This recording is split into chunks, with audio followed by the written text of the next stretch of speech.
Hello guys, Mounaragam പുത്തൻ promo വിശേഷങ്ങളിലേക്ക് എല്ലാ കൂട്ടുകാർക്കും സ്വാഗതം. അപ്പൊ നമ്മുടെ പ്രകാശിന്റെ അമ്മ വരിക കേട്ടോ. അപ്പൊ അമ്മയുടെ അടുത്ത് നമ്മുടെ പ്രകാശം പറയുന്നുണ്ട് കല്യാണിയും ഉണ്ട് കേട്ടോ. അപ്പൊ പ്രകാശം പറയുന്നുണ്ട് എന്റെ മുന്നിൽ വെച്ചാണമ്മേ അവൾക്ക് കുത്തേറ്റ് വീണത്, എന്നിട്ട് പോലും എനിക്കൊന്നും ചെയ്യാൻ പറ്റിയില്ല.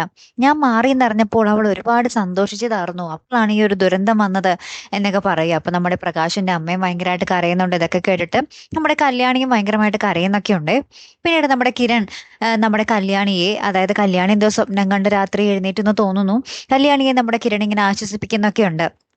അവൻ എന്തായാലും ജീവൻ ഉണ്ടാകില്ല, ഒന്നല്ലെങ്കിൽ വന്യമൃഗങ്ങളൊക്കെ അവനെ ഭക്ഷണമാക്കിയിട്ടുണ്ടാകും, അല്ലെങ്കിൽ ആ വീഴ്ചയുടെ ആഘാതത്തിൽ അവൻ അപ്പൊ തന്നെ മരിച്ചിട്ടുണ്ടാകും എന്നൊക്കെ പറയുകയാണ്. പക്ഷെ കല്യാണിക്ക് അങ്ങോട്ടത് ഉൾക്കൊള്ളാൻ പറ്റുന്നില്ല. അതുപോലെ തന്നെ നമ്മുടെ കല്യാണിയുടെ ആ ഒരു സ്വപ്നം പോലെ തന്നെ ഇതാ നമ്മുടെ ഗംഗപ്രസാദ് ആ ഒരു കാട്ടിനുള്ളില് ജീവനോട് ഇപ്പോഴും കിടക്കുകയാണ്. കുറെ കാട്ടുവാസികള് നമ്മുടെ ഗംഗപ്രസാദിനെ കാണുന്നുണ്ട്.